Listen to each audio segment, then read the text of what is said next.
Sometimes, when connecting an additional Etsy store to your Nembol account, Etsy's automatic login may redirect you to a store that's already connected. Make sure your Nembol plan allows multiple accounts per channel.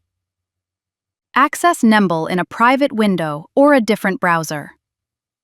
Now, log in to your additional Etsy account and complete all the required steps. Once connected, you'll see a new Etsy icon among the connected channels. If you're still unable to connect, contact us by clicking the chat icon in the bottom right corner.